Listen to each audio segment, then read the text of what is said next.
Good morning, everyone. How are you all? Hope you all are fine and safe.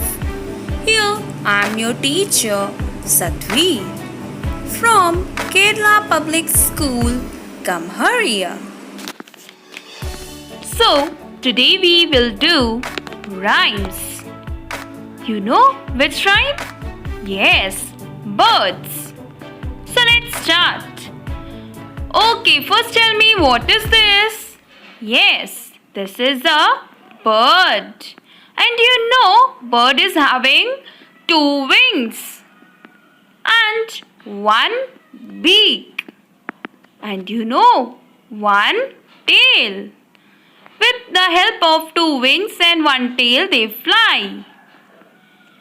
So let's start. There was one little bird in a little tree. He was all alone and he don't want to be.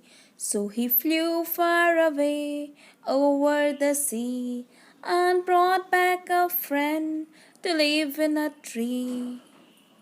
Once again, there was one little bird in a little tree. He was all alone and he don't want to be.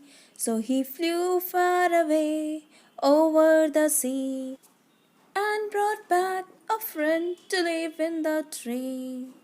So please, children, learn it at your home. Till then, stay safe. Thank you.